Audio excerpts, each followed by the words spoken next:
The camp has been in touch to congratulate the hitman on his win over Juan Lezcano on Saturday. A rematch with the American hasn't been ruled out. Yeah, well, I'm sure the Undertakers are looking forward to it. BBC Radio Manchester, satellite weather with Diane Oxbury. Well, we start the day with an awful lot of rain around. That's moving away toward the north, and I think from here onwards things will start to improve. It's never going to be a radical improvement, though. An awful lot of cloud cover persists through the afternoon, and the top temperature is depressed because of that. Best anywhere, 15 Celsius. Allan Beswick with you on the phones. 0161 228 2255. BBC Radio Manchester. Yeah, you're right. Good. If there's something you want to say in the rain, the number's 0161 228 2255. You can talk about anything. I'm not bothered. I've not really got any subjects bothering me today. So 0161 228 2255. You can text on 07786 206 951, and you can email radiomanchester@bbc.co.uk. It's that simple. So 0161 228 2255, 07786 206 951, or radiomanchester@bbc.co.uk. And the floor, as they say, is yours. The Ricky Hatton, he's a great lad, and I'm not having a go by any means. I wouldn't want to, because I think there's nobody in sport got more heart, guts, enthusiasm for his sport than Ricky Hatton. He's incredible, and by all accounts, I've never met the lad, but by all accounts, he's a good bloke too. So there, and quite funny. Apparently, quite an entertaining after-dinner speaker. I've no idea, never seen him, but I've seen him fight now 3 times. Once live, twice on the telly, and he's at the end, isn't he? He is. I'm sorry, but he is. He did that Mayweather fight, and frankly, it took a lot out of him. And the fight on Saturday night, just gone, it was a cracking fight, don't get me wrong. It was worth every penny of me $14.95 on Sky. Worth every single penny as a viewer. But I think he should turn it in. I think he should say, well, I've got the money in the bank, and that's it. And no way on this earth should he fight Mayweather again. I'm sorry, but everybody's career comes to an end. Eventually it has to. And the sensible boxers are the ones that make that decision for themselves. The ones that say, all right, I understood the drive once you've been beaten for the first time. I understand the drive to come back and say, well, I'm not washed up. And he isn't washed up. He's got a lot of fight left in him. But why waste it? The he's only a lad, he's only 30, isn't he, or something? Why waste it fighting? He's got enough money now, he can go and do something else. Anyway, just thought I'd get that out of the way, seeing as how Ricky Hatton was mentioned in the news. Obviously, we're not talking about rugby. Clearly, I have no interest in Warrington Rugby League Club. I don't know what anyone else has told you, but it's nothing to do with me. Dear. Well, I guess it had to happen. I'm not sure that changing the bloke will make any difference at all, but there you are. 0161 228 2255. No, I've not turned into Jimmy Wag, don't worry. But Stockport are getting a victory parade. Yes. I wonder if anyone will go. Or if the whole of their fans go. That'll fill too many buses anyway, won't it? Because I know you got all that stuff about haven't they got wonderful fans and 17,000 turned up at Wembley, yeah, and that's good, and it's good for a tiny, unremarkable club, isn't it? So good on them, and I hope they have a fantastic victory parade, and I hope everybody has a wonderful time, and I hope the 20,000 people that go enjoy every second of it. But then we're back with, well, then you think, well, if Stockport can do it, if Stockport can do it. Well, the difference is, of course, that in Stockport, it'll just be like, well, a busy market day, won't it? Yeah, quite. And no disrespect to Stockport or their football club, no disrespect at all. I like Stockport, it's a cracking town. I did Panto there a few years back, and so spent a lot of time there. And it's a cracking town. And it's a bit hilly. Bloody hell, it doesn't have an effect on your calf muscles, but apart from that, it's a fantastic place. Arthur in Sale, with you in a minute. She conquered a consumer jungle. She sought bargains from all corners of the world. She fought her way through armies of shoppers. On Saturday, the adventure continues. Becky wants and the Credit Crunch Crusade. Your challenge today is to go out, round the shops, come back and report back and tell us the prices as well. There's no way to avoid the sales. No way at all, so we might as well embrace them. Becky Wants Retail Therapy Saturday morning from 9. at BBC Radio Manchester. This advert was brought to you by Over the Top Productions. What was that, Sonny? Go shopping. Oh, yeah. BBC Radio Manchester.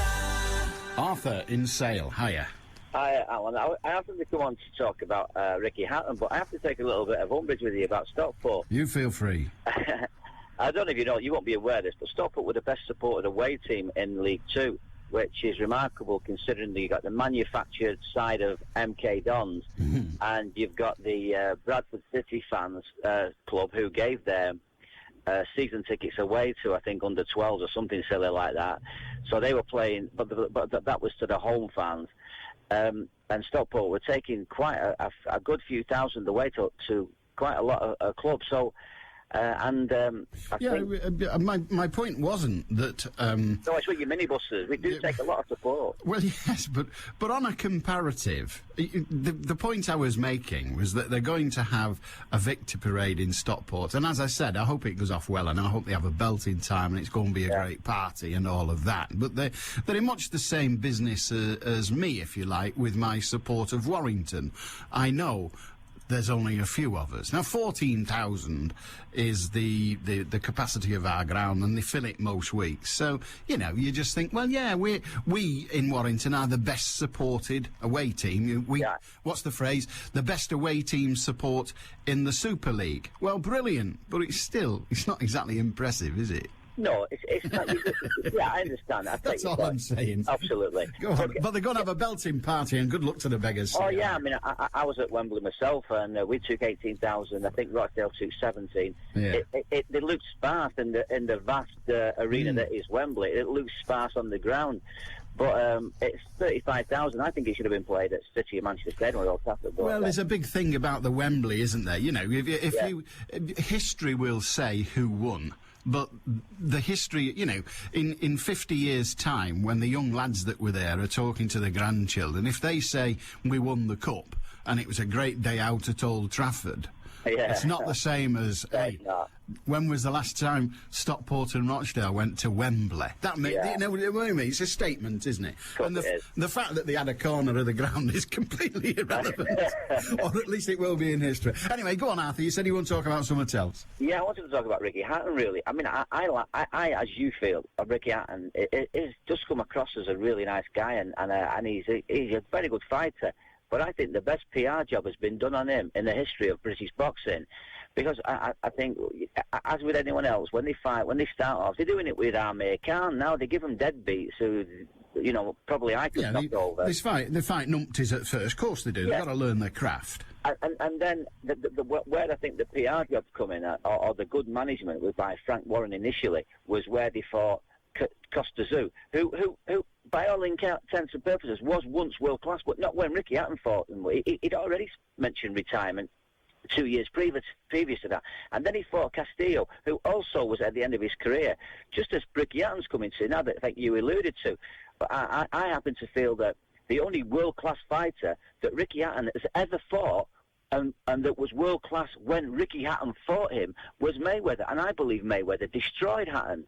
I don't think Mayweather, for the first 4 rounds, got out of first gear. And when he did, he just knocked him about like he was a rag doll. Ricky Hatton wasn't in the same class as Mayweather. But like a numpty, I fell for it. But I wasn't going to pay for this one, although you say it was a good fight.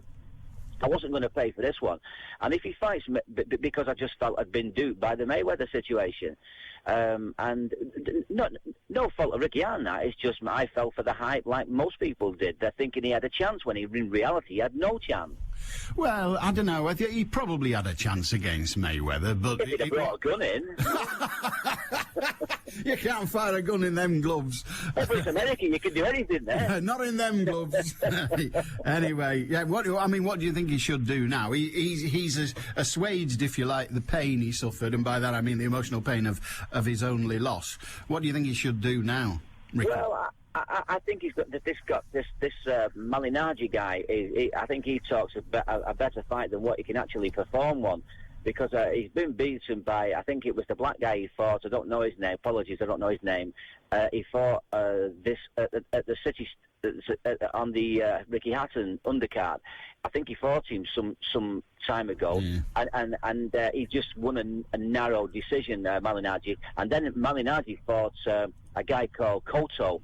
And he was talking like he talks like Muhammad Ali, but he just can't perform like like he can talk. Yeah, well, there's a lot of that about. Oh, absolutely. So I think maybe he could give him a go. So you think he should carry on, but fight somebody worthwhile? He'll have to go back to Numpties that he was knocking over in first. well, we'll get you in and out. Good on you, Arthur. Thank you. Have a good day, mate. 0161 228 2255. I fully understand Brian's email, who says, what is this? Sport, and started by you, Beswick. No! Brian, come off the fence. Say what you mean. Don't be alluding to things. Dearie me. Chris in Wigan. Hiya, Chris. Good afternoon, Mr. Beswick. Oh, dear, it's you. Yeah. Go on.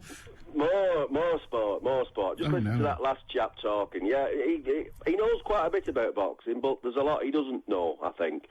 If he thinks he could get in a ring with a professional fighter, well, I mean, I don't know the chap at all, but if he's a normal sort of bloke, I'd be very surprised if he could actually still be on his feet after 1 minute. I think that's without being hit. I think it was a turn of phrase he used. I don't think he meant it. Yeah, you're absolutely right. I think you've got to remember with Hatton and Mayweather is definitely an all-time great. I didn't realise it until I saw him against Hatton, just how good that bloke is. He's up there with the likes of Sugar Ray Leonard and people like that, definitely.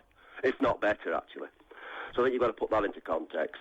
I agree with you, Hatton should be thinking about jacking it in now, because he's getting hit too much.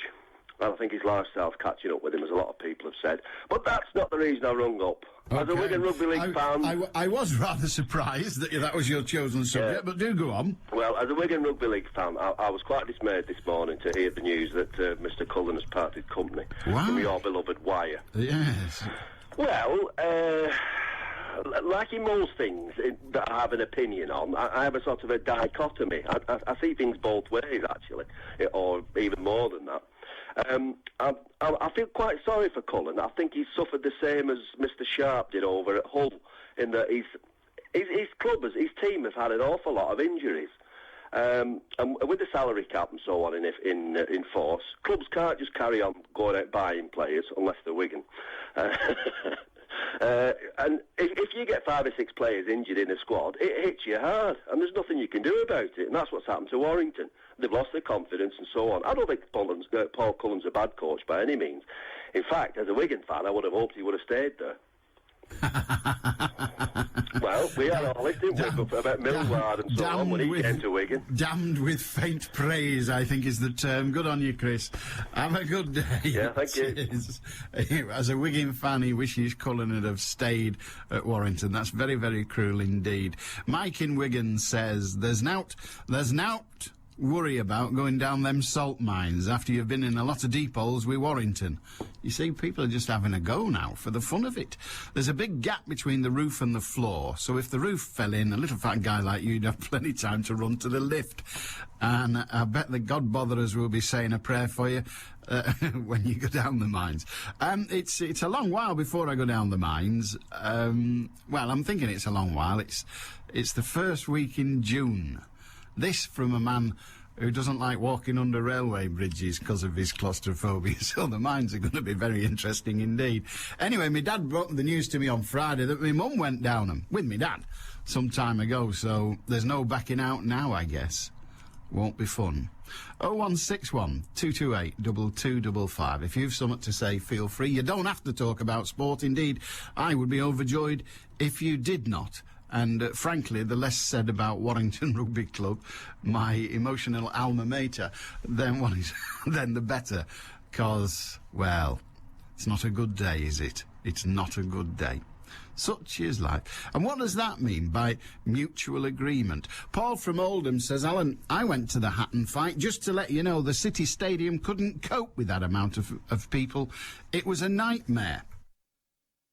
Well, all right, it was a nightmare, but what did you think of the fight, Paul? And was it a good day out, as they say? Whenever I've gone to the boxing, which has only been twice, to be honest, at the Manchester Evening News Arena, it's been, you know, they're adjusted to the size of crowd. It's a fixed figure, isn't it?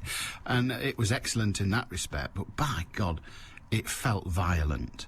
The whole evening felt violent. There was a difference between going to the boxing in the Manchester Evening News Arena and going to the boxing in Las Vegas. In Las Vegas, there were all the English fellas, all the Manx really, but all the English fellas shouting and chanting.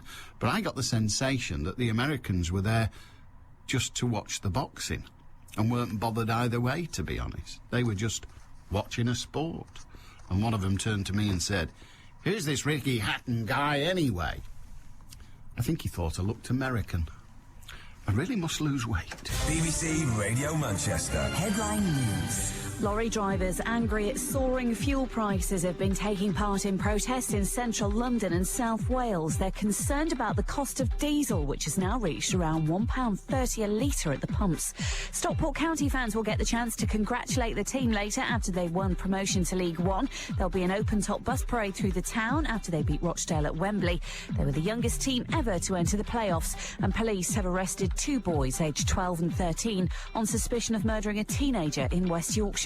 Manchester's weather cloudy with patchy rain, highs of 14 Celsius. I'm Anna Dawson. BBC Radio Manchester. 2020 traffic.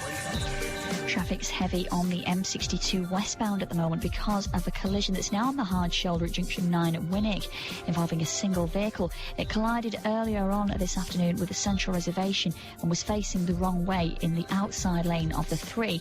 Please stop the traffic for a time to recover the car to the hard shoulder. That's where it's situated at the moment. So all lanes have been reopened, but traffic's still slow.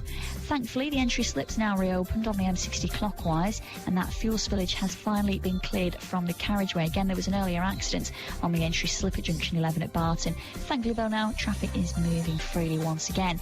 Now, strong winds continue to affect traffic on the M62 across the Rakewood Viaduct. Do take care if you're travelling between 21 Milne Row and 22 Wishworth Moor.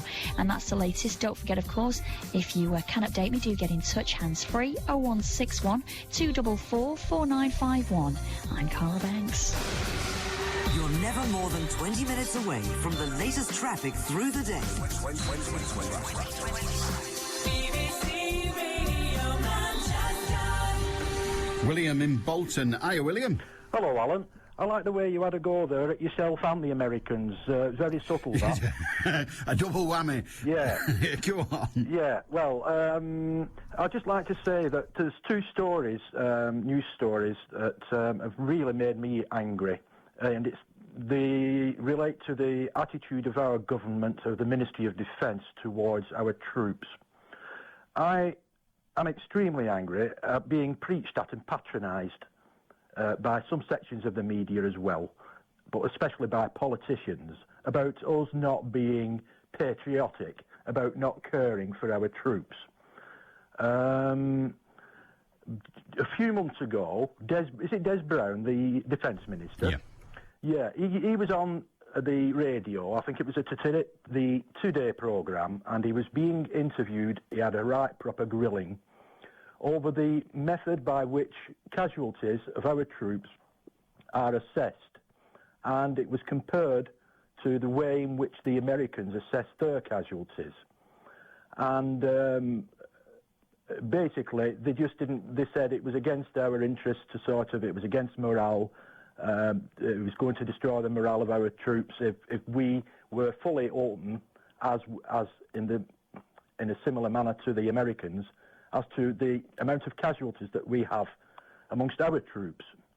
And Des Brown was in such a state that he actually turned round, he resorted to accusing his interviewer of being unpatriotic. And couple that with the latest story on a similar vein, about the findings of the coroner relating to an aircraft. I don't know what type it is. It's the... Oh, dear. Not the Vulcan. I think, is it a troop carrier or something? No, it's the... it's the Signals aircraft. You know, the one with the bobbin on the top? Nimrod. Yeah. Nimrod. It's a long service, and by that I mean long distance. It's a long-distance aircraft, and its job... Its job, more than... We used to call it AWAC. Right. So it flies over... territory and maps it out and listens to radio signals and does all that kind of thing.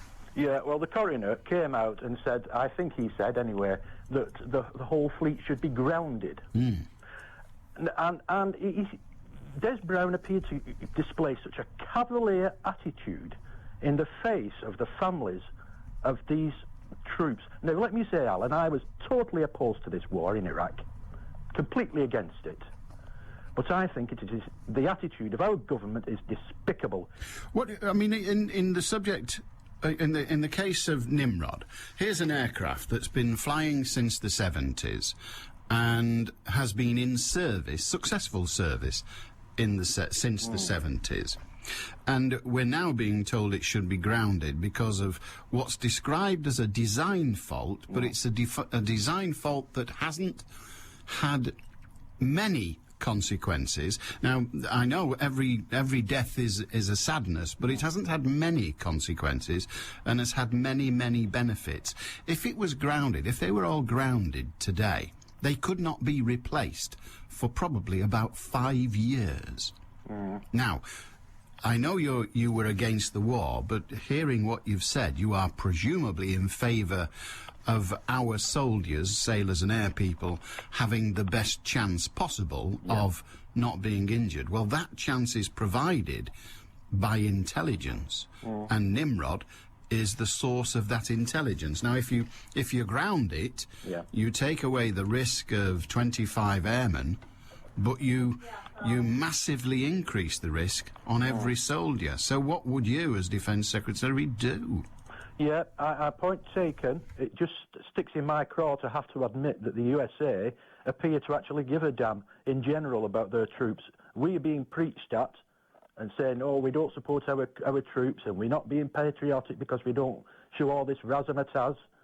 I mean, I don't like militarism. I never did.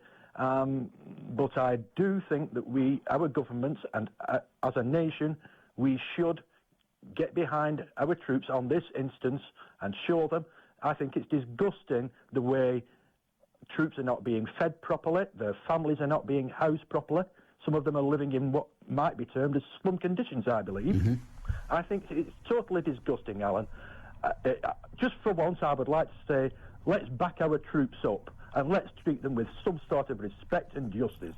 All right. Would you then be in favour of what we might call a services day? We already have Remembrance Day, and we have we have Remembrance Day, and then we have, if it doesn't fall on a Sunday, we have the sort of Memorial Day as well. Do you think on top of that we should have this new bank holiday as a services day? I am not too keen on that idea for the simple reason that, once again, politicians and other people get on a sort of a bandwagon for their own purposes.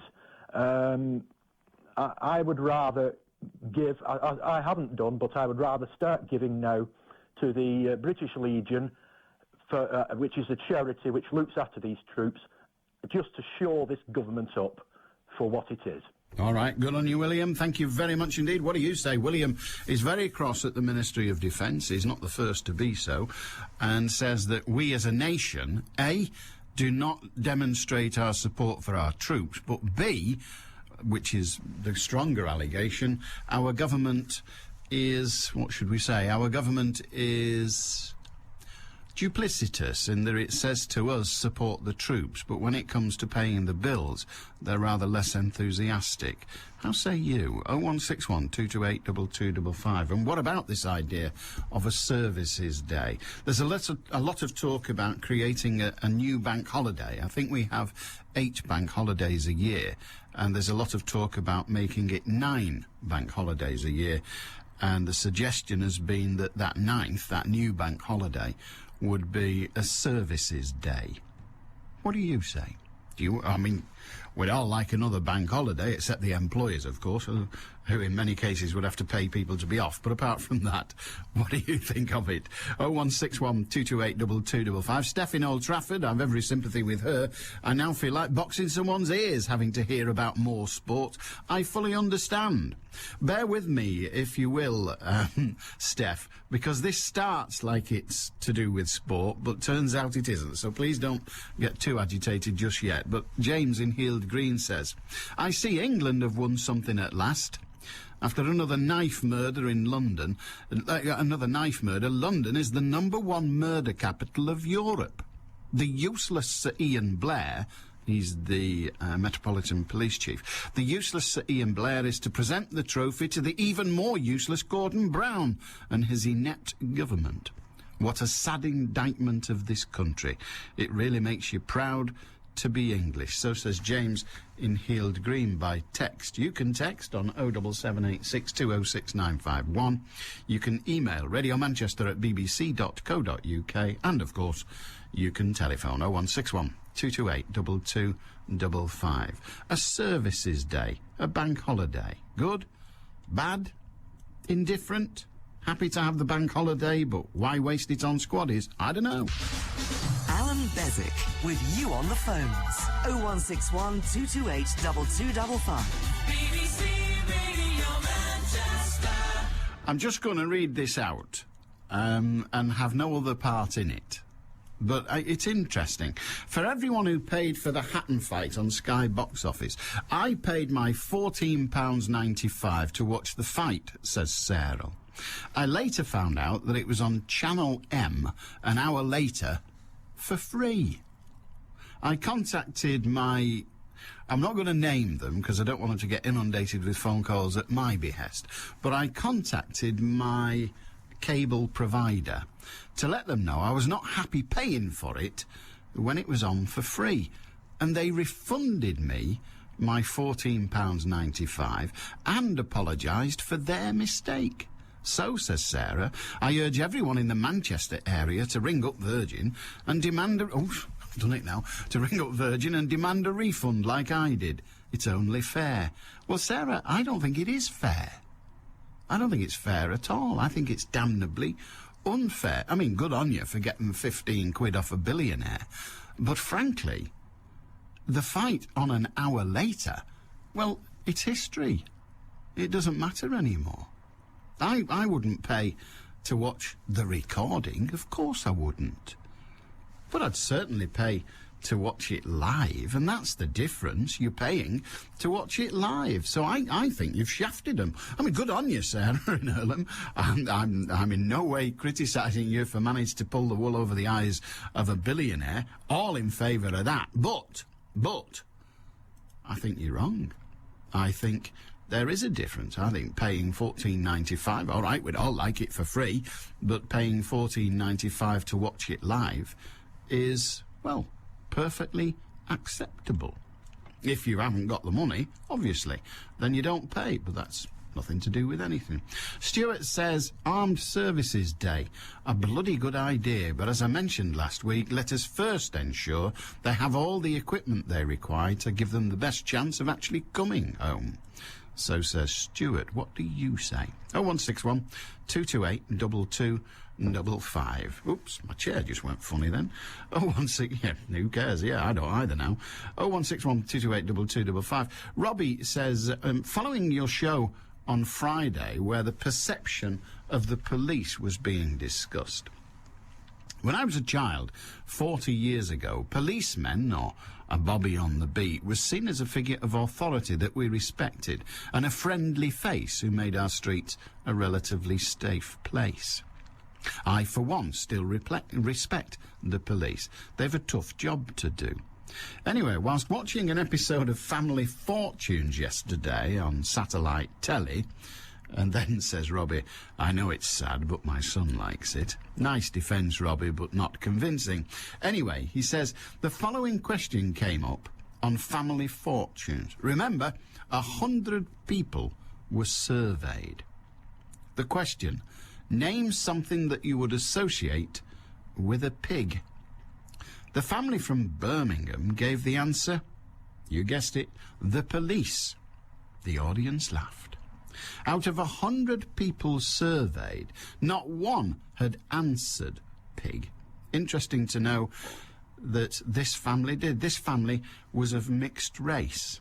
I don't see the relevance of that, but there you are. How the perception of the police has changed over the years, especially within the minorities, and what a sad indictment of a society that the police are a figure of ridicule. Interesting. I wonder when that programme was from, because as he said, it was on satellite, and I think most of the programmes on satellite are from what we might describe as yesteryear. But it is interesting, isn't it, the perception of the police. I can't remember when police officers were first called pigs. It was a long time ago. David in Crumpsall's quite witty. Not sure that I'm happy with his wittiness, but there you are. Says, are there times when you wish that Castlefield had retained the services and fielded Dwayne Chambers? Yeah, yesterday would have done it, wouldn't it, really? That would have been a good time to put him in. But it turns out it didn't work out that way. Rather shameful. Such is life. Well, this is good. Prince of Wales stepped into one of the coldest places in Britain to give a lesson on the history of global warming. He's anybody's fool, isn't he? Charles was visiting the British Antarctic Survey's headquarters in Cambridge to discuss research into climate change with leading scientists. Ice expert. I didn't know you could have an ice expert. You can have a gin expert, a tonic expert, a lemon expert. I suppose the ice has to get a mention too. Dr. Robert Mulvaney, who returned from the Antarctic in March, showed the Prince a metre-long rod of Antarctic ice formed 440 years ago when Elizabeth I was on the throne. The rod was among the samples of ice collected in the Antarctic by BAS scientists and returned to Britain for analysis. Well, let's see if we can find out what we kept. It's been kept at a temperature of -25. And Charles, who arrived in a Jaguar, oh, well, that's nice, yes, who, accompanied by officials who travelled in a second Jaguar and a Range Rover. I wonder what point they're making with that. Anyway, by drilling out cores of ice, we can see the changes in temperature coinciding with the start of the Industrial Revolution, the introduction of leaded petrol, and the motor car, and the introduction of unleaded petrol. Well, there you are. I thought we did away with unleaded petrol merely because it gave us headaches. Kevin says, I'm happy to hear I'm not the only one who has no interest in sport. I can't see why people get so enthusiastic and excited. Now, if they bring back chariot racing and throw in Christians to the Lions, I might be interested. Seems a little harsh on the Lions, but there you are. Ah, well. 0161 228 2255. If you want to join us, you can. Feel free. And you can, of course, as we always say, talk about absolutely anything. For some reason, it's probably my fault. For some reason, we've ended up talking about sport quite a bit in this first chunk. But we can do away with that. We don't have to do it. No, we don't have to do that. What we can do is wonder what you think of the MPs. You know, the MPs have been getting some stick for the allowances that they receive. They didn't even have to put in receipts for. And you hear of MPs, some of them local, some of them not, having a new kitchen, some of them powerful, some of them not, including the Prime Minister, having a new kitchen put into their home. Eh? Now, I'm about to have a new bathroom put into my home. And it's costing a fair bit of money. They do, don't they? You know, I mean, you can't get round it. They cost money. You hope, you need it, because the thing we've got at the moment could do with more than a lick of paint. So we're having that done. That's fine. You make those decisions. But I don't expect somebody else to pay for it. That's just weird. And I do understand that members of Parliament have to have two homes, one in their constituency and one in London, unless, of course, they are a London MP or an MP for a London area. So they have to have two homes. And therefore, it's only right and proper that they be compensated for the cost of that. But that should be easy enough to arrange in rented. I know at least one local Manchester MP who, well, I'm not going to say which, because that's not fair on him. I've not got his permission to. But I know one local Manchester MP who hasn't got a house in London. He stays in hotels. Now, you might say, well, that's probably a bit expensive. Well, it might be, I don't know. But he stays in an hotel. And what happens there is the government, you, me, pay his hotel bill. And rightly so, in my view. But he's making no profit from that. He's not then improving the value of the hotel room. In fact, knowing the bloke, he's probably dragging it down by being there. No, that's unfair. But he's not, is he?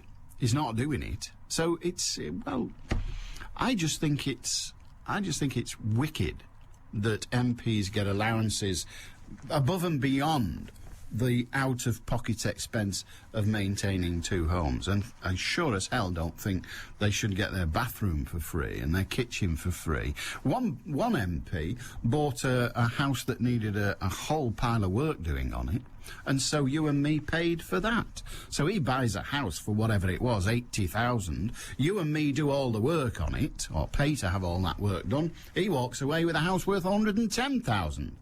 Well, why should we improve his equity? It sucks. Well, people have started to ask these questions and started to say, well, let's have a look at the bills, let's have a look at the invoice, let's have a look at, did you really spend the money? Rather like your employer. You try and buy a pen outside work and then send a bill in to the boss. See how you do. Exactly. He'll laugh you out of the place. He said, I don't remember approving that in advance. Exactly. So what the MPs are doing now, because they're in the doghouse, is they're saying, well, look, instead of us fannying around with all them bills and all that other rubbish, just give us a one-off payment every year of £23,000. Do you earn that? Do you? Well, you're doing very well. But they want it for nought. Just give us 23 grand, we'll be fine. I bet they bloody will. Headline news. Lorry drivers angry at soaring fuel prices have been taking part in protests in central London and South Wales. They're concerned about the cost of diesel, which has now reached around £1.30 a litre at the pumps. Police have arrested two boys, aged 12 and 13, on suspicion of murdering a teenager in West Yorkshire. And thousands of people are expected to watch Stockport County's victory parade later. The team beat Rochdale in the playoff finals yesterday to get promotion to League One. Manchester's weather cloudy with patchy rain, highs of 14 Celsius. I'm Anna Dawson. BBC Radio Manchester 2020 traffic. Well, traffic's still fairly heavy at the moment on the M62 westbound, heading away from Manchester around Junction 9 at Winwick. Now, this is all in light of an earlier accident. Strong winds still affecting traffic on the M62 across the Rakewood Viaduct between 21 Mill Row and 22 Rishworth Moor, so please do take care.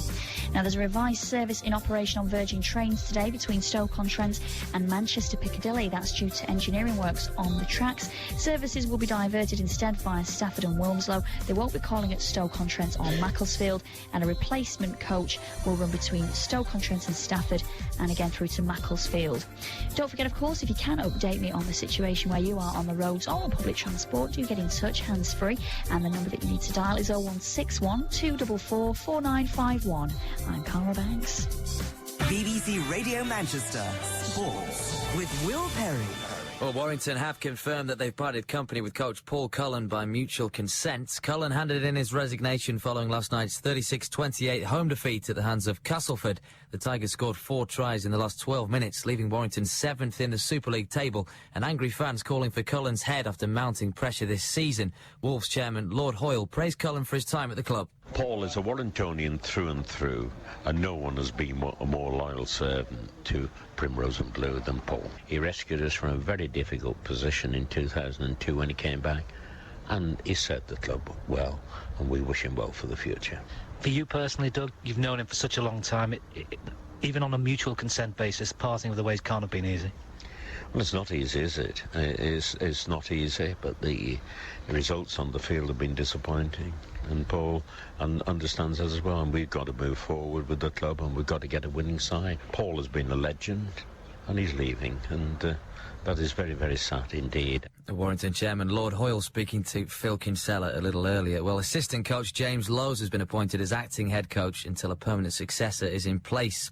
Wigan Warriors have signed Australian centre Cameron Phelps from Canterbury Bulldogs. The 23-year-old will play for the Warriors for the remainder of the current campaign with an option of an additional year.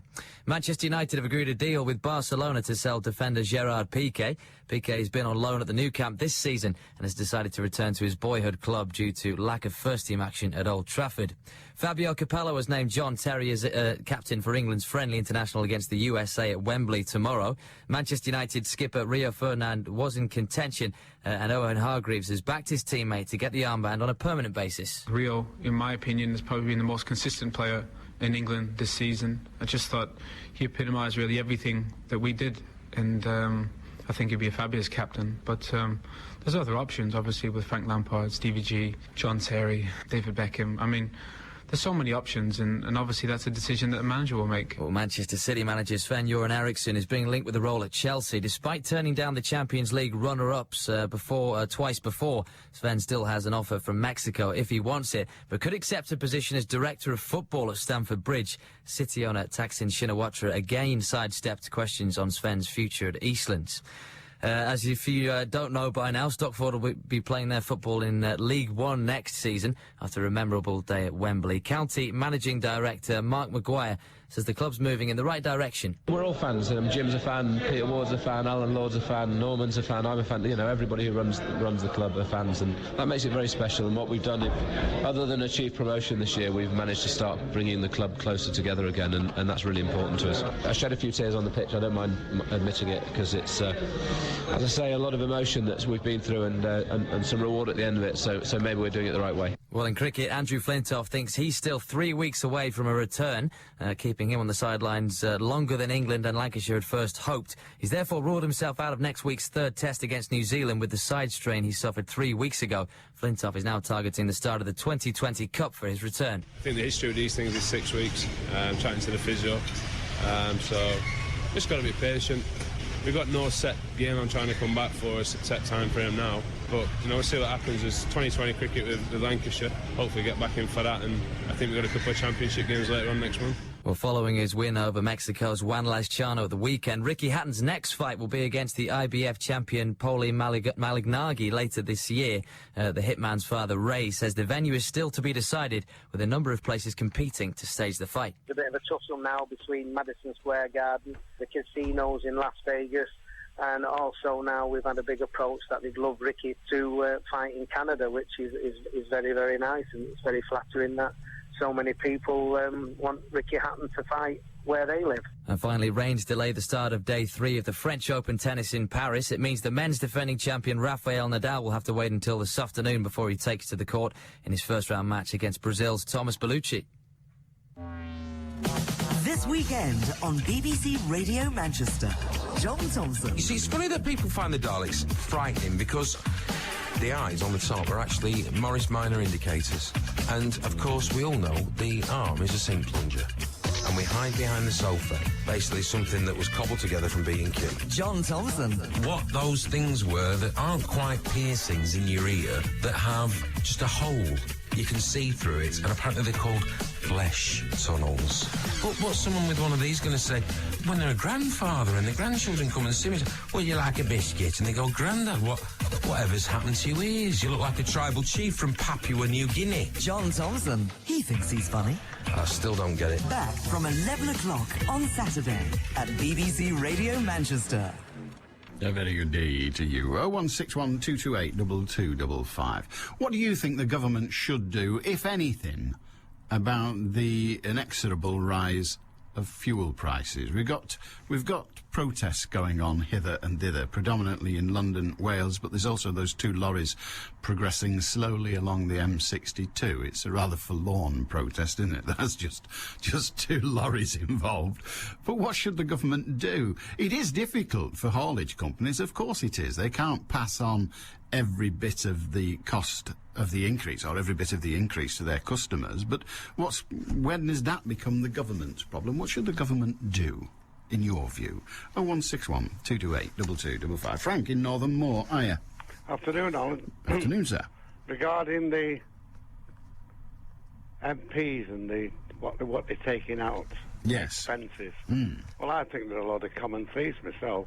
Common thieves? Well, this is obviously because it's never has been a Labour government. Mm. Tony the Tory, I mean, that was quite obvious. Sorry, I've got a frog in my throat. Tony the Tory, that was quite obvious from the start. He was born with a silver spoon in his mouth, went to private school, and he was a Tory before he became a Labour man.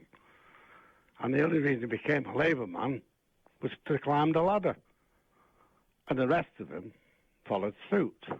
There might be just the odd one or two that were socialists, but slowly but surely they're dying off. So I don't, as far as... Well, there's a couple of points there. I mean, first of all, you say that Tony Blair was really a Tory and found that the only way he could climb the ladder was to join the Labour Party. At the time when he decided to enter politics, if you wanted to be a nationally successful politician, surely the last thing you would have done was join the Labour Party. The Labour Party was dead in the water. Well, so was the Conservative Party. And he made it the new Labour Party. Brilliant. And everybody fell for it. New Labour Party, for goodness sake. It was a revision of the Tory Party. Well, and I can go back reading. There are many people that would agree with you, but that's what the people wanted. No, they were kidded. They were led into a false sense of security. And they still are. Now they're going, oh, why did we lose Crewe? Of course they lost Crewe.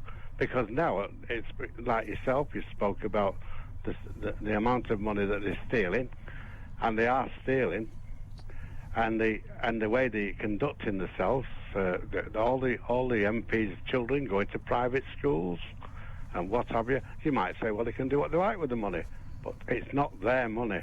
Well, it is their money if it's the child's education.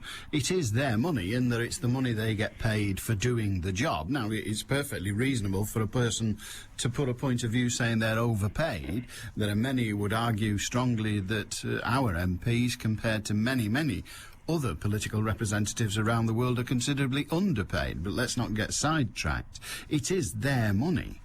It's not what they're getting paid I'm on about. It's what they're stealing I'm on about. Well, the word stealing puts me in a difficult position, I know it Frank, does, Alan. because if you and I are going to have a conversation about MP stealing, we've got to actually say that they are breaking the law, because that's what stealing is. Well, I think they should be dragged out on frog march down the streets, but the thing is... Well, if they were dragged out and frog marched down the streets, all that would be a common assault. I mean, we've got to keep a certain amount of decorum about the conversation. I know that. They are not stealing. They may well be taking money which you feel they ought not to be entitled to, but they are entitled to it.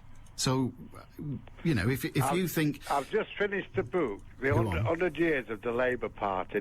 When they first started, of course, I don't want to get too boring, when it first started, they did it voluntary, for the goodness of the people. Now, voluntary, we're talking about hundreds of thousands of pounds, and we are stealing. But you see, we have a problem here. If we say that politicians should do it for the honour, do it for the love, do it because it's a valuable job and it should be an honour to do it, then I'm afraid, confine it to people who are wealthy. Well, I've got to admit that is the truth. It's a problem, isn't it? So if you say, well, okay, we can't have just the wealthy doing it, so let's pay a good wage so that anyone can afford to do it. There are members of Parliament, and if you look at Tony Blair, who you are quite happy to castigate, if you look at Tony Blair, if he went into the same profession that he was working in, the same profession as his wife, he would be earning double what he earned as Prime Minister. He wouldn't be getting the money he's getting now going Well, he around wouldn't be getting telling the money. tales. He wouldn't be getting the money he's getting now going round telling tales. Of course he wouldn't. But very few people who enter politics end up in the position he is. It's one every 3 or 4 years at top. Most of them. Very clever man. Oh, absolutely so. And why should we not pay a very good wage for a very, very clever man. Because he wasn't looking after the public. Well, the public, whether because they've been conned or otherwise, disagree with you. They kept electing him. Indeed, they even got to the stage, which is the bizarrest thing of all, where they were saying the Labour Party, no, we wouldn't support the Labour Party. In fact, we will only support Tony Blair. Well, they've got to the stage now, mind you, being my age, I suppose the youngsters might laugh at me, but being my age and going back before the war and the way people were treated, and my father was in both world wars, I don't want to bring the army into it because it's ridiculous, but when I think about the way they were treated then and the way they're treated now, it's like Christmas every day. Well, it's certainly like Christmas every day if they're saying, look, never mind giving us all the bits and pieces of expenses, just give us 23,000 a year. I'll let you go and get on with your lovely programme. Thank you very much, Frank. And I wish I could get 23,000 a year expenses. It'd be nice, wouldn't it? There are people very definitely who earn nothing like that, and they flog themselves to death for it. Dave in Winston, hi. Hi, Alan. What have you got? Right, I was just ringing up to point out one of those silly anomalies that the government have got that really annoys me. Right, you were talking about the fuel duty. Yeah. Right, so when we actually pay for our fuel, we're paying for the fuel and we're paying for the duty and we're paying the VAT on both the fuel and the duty we're paying as well. So they're taxing us twice on it. Well, 3 times, really. Well, yeah. I just think it's an absolute joke. That's where the government should turn around and say, with the way the cost of fuel has gone, either scrap the VAT on fuel or reduce the VAT on fuel, or as the sort of duty goes up, right, they shouldn't be taxing that part of the duty. Well, that would be very, very complicated, but certainly possible. Wouldn't it be easier just to reduce the overall take from the from the price of fuel? Wouldn't that just be the easiest if we're going to reduce the government's percentage or the government's revenue from fuel? Yeah, I totally agree with you. I mean, that'd work. I mean, the thing is, it just annoys me that we pay VAT on the duty that we're paying, so they get it again. Because we pay VAT on the price at the pump, don't we? Which is how it works. All right, well, good on you. It's a nice idea. Do away with the VAT on the bit of the price at the pump, which is already a government thing. Of course, it would get very complicated for the poor bloke who owns the petrol station, but yeah, it's a thought, is it not? Robin Wogden, hi. Whoa, Rob, I think you've got your radio on. It's probably off by now. I wasn't paying attention then. You and me both, mate. Don't worry. I spend my life like that. What can we do for you? But it will have to be quick. I know it's going to be a quick one. Just looking at the MP's expenses, and the chap was talking about it just before. I tend to look at MPs in the same way that you'd look at a business, and that's generally what they are. They're in the business of actually looking after people's interests within their communities. And if you can castigate them for that, but if you're going to do that, then you have to start looking at everybody else's business and what everybody else, as a business person, would spend within, their own expenses. And as an individual, I run my own company. I make so much. I will put so much through as expenses. And if we're going to have a society where we say, okay, well, I just went out and spent 15 grand on the kitchen, and castigate me for that, then I think you have to open up the books and do it to everybody, including our footballers. Well, hang on a minute. I mean, people. The difference between you and, frankly, me and an MP is, yes, if my business, which is working here effectively, and one or two other places, but if my business makes a profit, I keep it. If it makes a loss, I lose it. The same for you. But there's no such risk for an MP. They're not in business. They are, in fact, employees. They are employees, but if they are voted out, which is quite feasible, they are compensated for that. But they are compensated, but they don't have a job after it, do they? They indeed don't have a job after it. All right, well, good on you, Rob. We said it'd have to be quick. Sorry to curtail you. Bye-bye. Have a good day. 0161 228 2255. MPs are simply a small business, in effect. They're not, of course, their employees, but I think I know what he means. What do you say? cancel the newspaper subscription? Everything you need to know, Manchester Now, tonight at 5 with me, Steve Saul, BBC Radio Manchester. If you have something to say, you can pick the subject. 0161 228 2255. Radio Manchester at bbc.co.uk and 07786 206 951 to text. 95.1 FM, DAB digital radio, and the World Wide Web. This is Manchester. BBC Radio Manchester.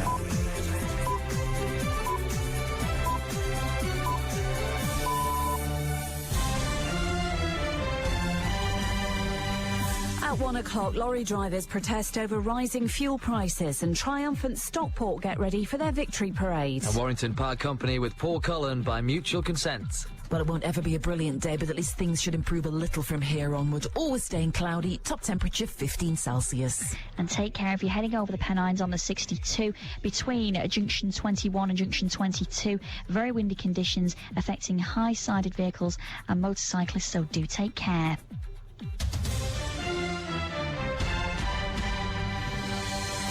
Good afternoon, I'm Anna Dawson. Lorry drivers are causing disruption in South Wales and central London in a protest against the rising cost of fuel.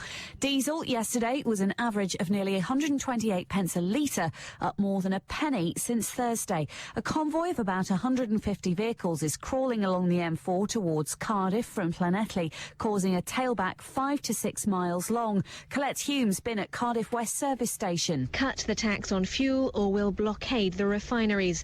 That was the defiant message from Welsh lorry drivers this morning. Every driver has been given a public order notice. It warns that any attempt to block the motorway will result in arrest. The lorry drivers' plans to deliver a petition to the Welsh Assembly in Cardiff Bay have been cancelled. The police say they must now hand it over to politicians at a service station near the city. As well as fuel protests, the government's got problems from its own MPs over road tax. Around 40 of them are unhappy at plans to increase it by £200 a year for more polluting cars. Stockport County fans will get the chance to join in a victory parade for their team later, something Manchester United fans haven't been allowed to do. County will celebrate their promotion to League One with an open-top bus parade through the town after beating Rochdale at Wembley. They were the youngest team ever to enter the playoffs. Manchester United, on the other hand, won 2 major trophies, but the police and Manchester City Council decided it would be too dangerous and obstructive to have a celebration parade.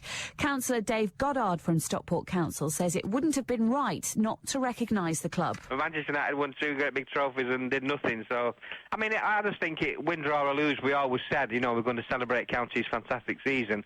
But I just thought it was important that we do recognise that just what it does for Stockport, you know, the football club being successful. So I think tonight thousands of people are going to be there and we're going to have a great time. 2 boys aged 12 and 13 have been arrested over the murder of a teenager in Dewsbury in West Yorkshire at the weekend. 5 people are now being held by police investigating the killing of 17-year-old Amar Aslam, who was beaten to death. Crews have been damping down at the scene of a large moorland fire above Rochdale. The fire started in North Yorkshire and eventually spread into Greater Manchester. The area ablaze was around 7 square miles, with thick black smoke visible across the area. Overnight rain extinguished a majority of the fire. Get pregnant in Stockport and your chances of having twins are much better than the national average. Nationally, there's a 1 in 80 chance of having twins. In Stockport, that chance increases to 1 in 60. Debbie Garrett is a midwife at Stepping Hill Hospital. She has a theory about why twins are more prevalent in the town. The average age of having a first baby nationally is around the mid-20s, but in Stockport it's nearer to 30, and we do know that as a woman gets older, her chances of having twins increases. So that could be the reason why there are more twins in Stockport. And the Archbishop of York has postponed his planned charity parachute jump with the Red Devils display team because of the weather. Dr John Sentamu had been waiting to take off from Langar Airfield in Nottinghamshire from early this morning. BBC Radio Manchester Sports with Will Perry. Warrington have confirmed that they've parted company with coach Paul Cullen by mutual consent. Cullen handed in his resignation following last night's home defeat at the hands of Castleford. Wolves chairman Lord Hoyle praised Cullen for his time at the club, calling him a legend and saying it's very sad to see him leave. Assistant coach James Lowes has been appointed as acting head coach until a permanent successor is in place. Wigan Warriors have signed Australian centre Cameron Phelps from Canterbury Bulldogs. The 23-year-old will play for the Warriors for the remainder of the current campaign with the option of an additional year. Manchester United have agreed a deal with Barcelona to sell defender Gerard Piqué. Piqué has been on loan at the Nou Camp this season and has decided to return to his boyhood club due to a lack of first-team action at Old Trafford. Fabio Capello was named John Terry as captain for England's friendly against the USA at Wembley tomorrow. Capello also revealed that Frank Lampard will play. Manchester City owner Thaksin Shinawatra has again sidestepped questions on Sven-Göran Eriksson's future as City boss. Sven is being linked with the role as director of football at Chelsea, and Andrew Flintoff says he's still 3 weeks away from a return to cricket. He's therefore ruled himself out of next week's third test against New Zealand with the side strain he suffered 3 weeks ago. BBC Radio Manchester satellite weather with Heather Stott. Well, it's going to stay cloudy this afternoon with patchy rain at times. It'll feel a bit windy as well, with strong gusts coming over the Pennines. It feels chilly with top temperatures of just 15 Celsius. Allan Beswick, halfway through your workday. BBC Radio Manchester. Oh, yeah, you're right. It's all right. You just wonder why they bothered going in for it. But a couple who won £3.9 million, the lottery jackpot on Saturday, I presume, said that a new caravan was on the top of their shopping list. Well, that's fair enough. Stan and Pat Cable, for it was they, from in Suffolk, vowed they wouldn't be splashing out on a life of luxury and would continue living in their two-bedroomed council house. So why bother? For God's sake. No, I know. Frankly, if you're not going to change your life, then don't waste your quid. Because if it's not going to change their life at all, what do they want the money for? They could give it me. I promise you not to buy a bloody caravan with it. Alan in Wilmslow, hiya. Hi, Alan. What have you got? I bet Jeremy Clarkson's writing a letter to them too now. Yeah, poison pen from Clarkson. Yeah. It's the only thing I agree with the fascist swine on. Yeah, that's right. Good on you anyway. Take your memory back to driving down the Cornwall years ago, you know. Not with one of them behind you, I hope. No, in front of you. Oh, yeah. Oh, yeah. Before the M5. Yeah, through Oakhampton, places like that. You'd have to take a weekend off. Yeah, that's right. Anyway, right, what have you got, mate? Yeah, I was just about, you mentioned, I know you're not interested in football, but the Stockport County Victory Parade. Yeah, good on them. Where's it going from and to? Oh, I don't know. Nobody's mentioned that Yes, yet, they have. I heard. Yes, they have. I heard it mentioned in our sports bulletin, I think, about 20 minutes ago. Maybe it was the one before. Oh. But I suppose I could get that detail for you. Yeah. And, the business, the chat that was on earlier about the way the troops are treated and things like that. The way the government treat them. I can remember years ago, I'm going back a long time now, 50 years ago, but whenever any of our lads got seen off, when I was out in the Middle East, you had to pay to bring the bodies back. At least they bring the lads back now, but then, I've got some good friends who are stuck out there in a plot that's forever England. Yeah, well, yes.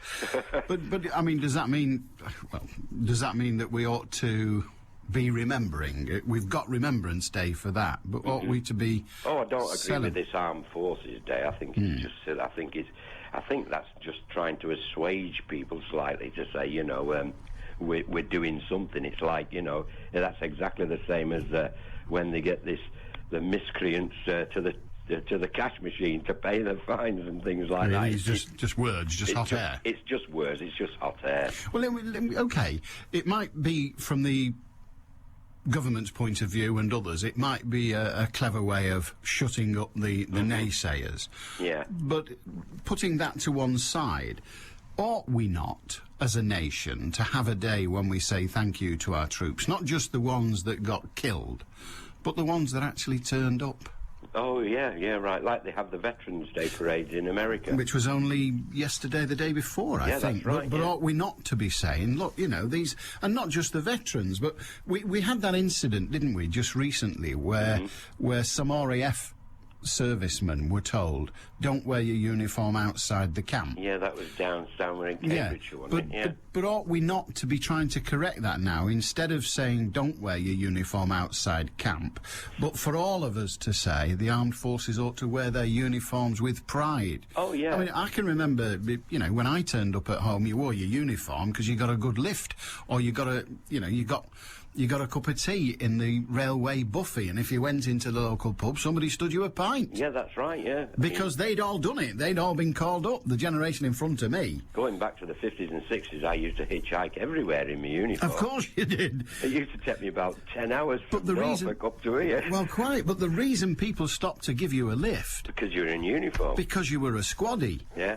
Now, there was a thing then... No, I wasn't a squaddie. I was in the Royal Air Force. Well, you know what I mean. No, indeed. You just, yeah, as my dad says of his mates, they flew us to Arnhem and then they come back and had bacon and egg for breakfast. but that row goes on endlessly and will continue to do so. But the reason people stopped was because they'd done it. They'd been part of it. They were called up. Now, we don't have that now. No, so it's all voluntary, isn't it? Yeah, but don't we therefore have to engender that respect for the forces via a different route?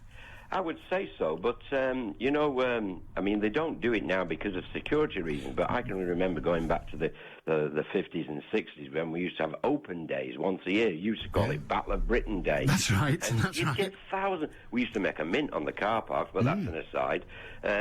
But, you know, you used to have thousands of people used to come to the bases, you know, to see the airplanes and see a bit of flying and whatever. Yeah. And that's a good thing, isn't it? Good thing. I think that's... you see, the security situation precludes that now because, you mean, if you're opening your base up, like, you know, like, say, the Cheshire Regiment out there at Chester, they could open up Satan Barracks and say, come and have a look, see what we live like.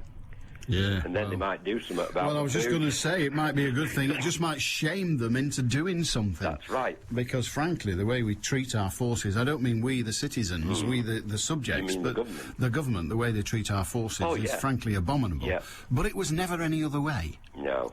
The government has never. They're quite happy to send them to their death. Oh, yeah. But they're not happy to look after them. Yeah. That's a separate issue. Alan, good to talk to you. All right, Alan. Have a good day. But no to an Armed Forces Day, says Alan. Then how do we engender that respect?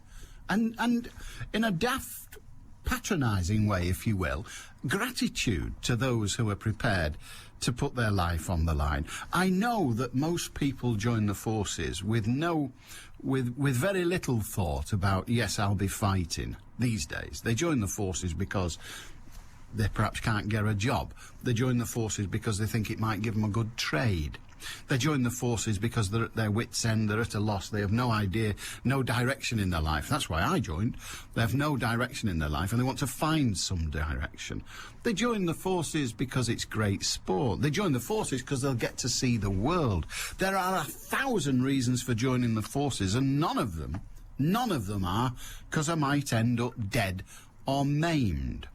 But even so, should we not still say, well, they're prepared to do it when others are not? Mornings sound better with Eamon O'Neill and Diane Oxford. Eamon and Diane. Where does one go to get one's face butchered round here? Well, I've never got it. I mean, look what it did with Ivy Tills's lips. Halogen. She's got halogen lights in her lips. I got a 100-watt bulb for Christmas. You should have seen my little face lights up. Oh, gosh. Eamon and Diane and you. I'm one of 3 sets of twins, but strangely enough, my dad came from Hazel Grove in Stockport originally. And that's what's made me phone, because I thought that was a bit funny, because the saying statistics are quite high now in Stockport. The station with Eamon and Diane for breakfast. Pretty nice most days. Back tomorrow morning from 6 at BBC Radio Manchester. Peter in Urmston. Hiya, mate. Hiya, Alan. How are you doing? I'm not bad, I think. What can we do for you? Right. I was listening to a variety of different things, but the one about the fuel tax. Yes. And all the lorries that are on the road today doing their little bit to upset the government. Yeah. But I was under the impression that if it was 80% VAT or tax on a gallon of fuel, that the government, what they could do is leave it where it is and stop increasing it as the price goes up.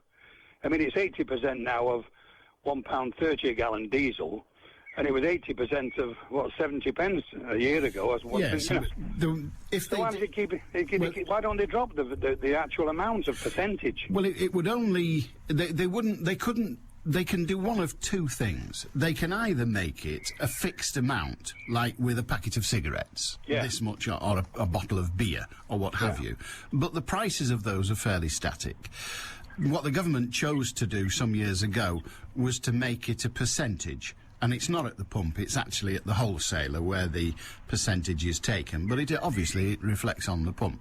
So they take it as a percentage. Why they chose that, I'm not sure. It probably seemed a good idea at the time. The only way they could alter that now, if they stick with the taxation system, is to either reduce the percentage, but when fuel comes down again in price, assuming it ever does, that will reduce their revenue, or to make it a fixed amount. You know, what I was ringing you for, Alan, was I was saying that the government should do it on a sliding scale, like you just suggested, because 80% of 70 pence a litre a year ago and 80% of £1.30 a litre, it's almost double, isn't it, the revenue? And Gordon Brown keeps saying, I'm listening. Well, all these people are screaming out, nothing's being done. And the average motorist is walking to work. Just because a government is listening doesn't mean it has to do what it hears. Otherwise, well, frankly, we wouldn't have taxation at all, would we? We just wouldn't. No, but we all agree taxation's got to be there, but it's gone ridiculous. Well, it has and it hasn't. It's got ridiculous in that people who are financially solvent but on the edge of not have to make very cruel choices. That's life. That's how the world is, I'm afraid. Sure, yeah. If they change the price of fuel again, I will continue to drive my car because I can afford to, and it's inconvenient if I don't. But there are some who are driven off the roads by the fuel. Yeah. And frankly, that's what we all seem to want, all those of us that believe that we ought to be greener, all those of us that believe that the world is going to boil itself to death because of car users. So it's actually having the desired effect. It's rather like taxation on cigarettes eventually had the desired effect. Yes, but when you think, Alan, in America you pay about $3.20 for a gallon of fuel. A gallon, not a litre. A gallon. I know. And they're screaming like mad about it. They are indeed. Why are we leading the point of £5 a gallon? But I think we're the dearest in the bloody world for petrol. I think we're certainly amongst the dearest in the world, but if the government decided that it was going to have a fixed penalty, as it were, a fixed tax per gallon, that would be fine. That would be fine, but the revenue would have to come from somewhere else. Yes, but what I'm saying now, Alan, is they're getting extra revenue because it's going up and up and up. Because the percentage of is 80% is fixed. Why don't they have it on a sliding scale so the income remains the same? If they need money, okay, everybody understands that. But they're benefiting from the extra, aren't they, when the price goes up all the time? They're doing jolly well at the moment, there's no doubt about that. They are doing jolly well. I'm sure Gordon Brown is laughing all the way to the bank. Oh, I don't know that he's doing much laughing these days. He never did a lot before. I think you're right. Perhaps he's being marginally less grumpy to the bank. I don't think that quite covers it. Oh, all right, well, good on you. Good on you, mate. Thanks. Cheers. 0161228 2255. Petrol duty, fuel duty is levied as a percentage. Indeed, even with gas and electricity, where the VAT rate is 5%, it's levied as a percentage. What's being suggested by Peter is that they give up taking a percentage and say every gallon of fuel costs this much in duty. Full stop.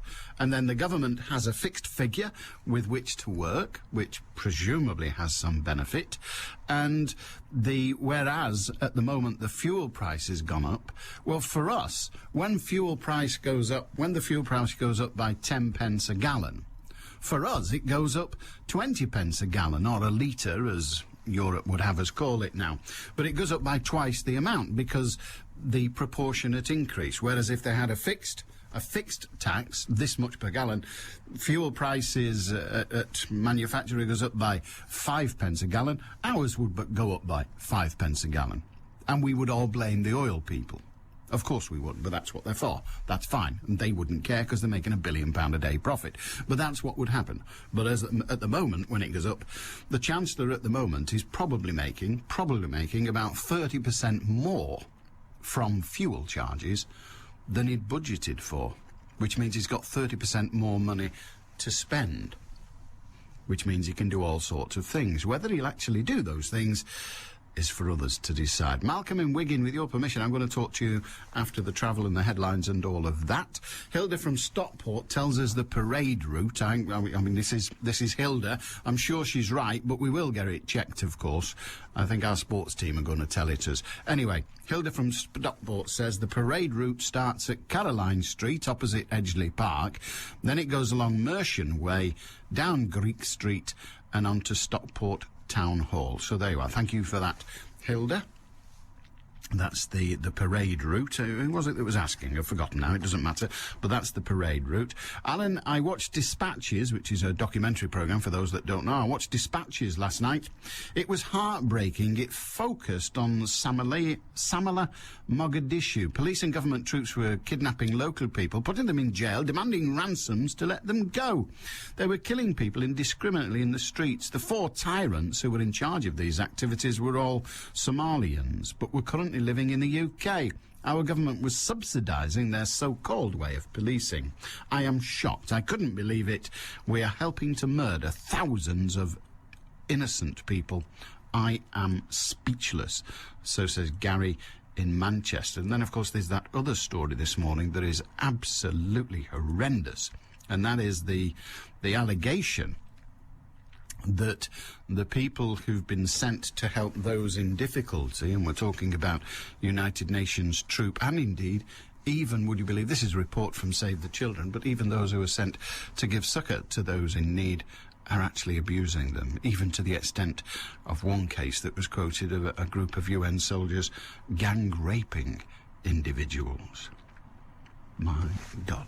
BBC Radio Manchester. Headline news. A masked man held a gun to the head of a cashier as he robbed a bank in Oldham this morning. Police say the woman was left understandably terrified.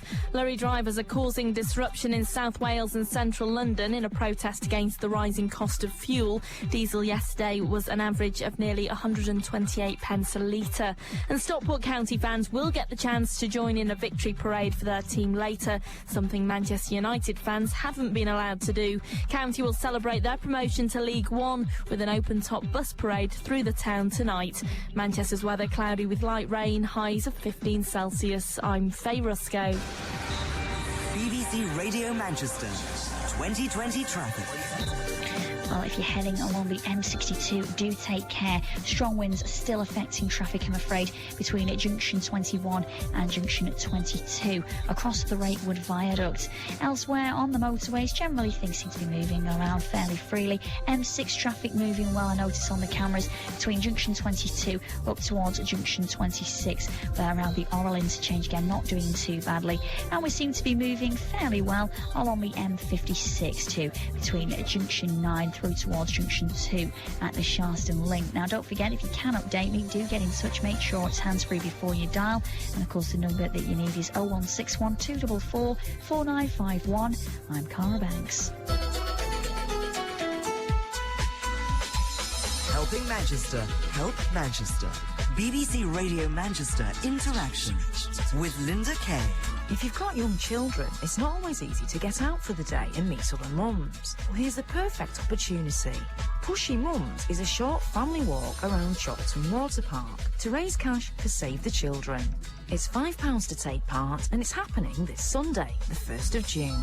Pushy Mums is not a race. It's a short walk. It's only 1.2 miles around the water park, and it's really just to come down and push your buggies or walk your families at your leisure. There'll be loads of entertainment for kids, face painters, jugglers. We've got bands, and it should be a really fun family day out. Victoria Lyon-Dean's the organiser, and she's holding the event to raise cash for the charity's Child Survival campaign. At the moment, a lot of our funds are going towards helping families affected by the the cyclone in Burma, and we're trying to get as much aid to them as possible. Mums and dads know more than anyone else how precious the child's life is, so we want them to come down and show their support for Save the Children. It's a good way of coming out in the community, meeting other mums, and just showing your solidarity for protecting children around the world. The walk starts at 10:30 and there's no need to register, just turn up on the day. So that's the Pushy Mums Family Walk this Sunday at Chorlton Water Park. For more details, call Interaction 0161 244 4321. BBC Radio Manchester Interaction with CSV Broadcast 0161 244 4321. BBC Radio Manchester. A very good day to you. Malcolm in Wigan. Hiya, Malcolm. Hiya. What can we do for you, sir? I'm just going to give a few ideas on the economy. Okay. I think that there are two key areas that need to be addressed. One is energy, and the other is food. Yeah. Now, as far as energy is concerned, we need we need to get realistic about what the problem is.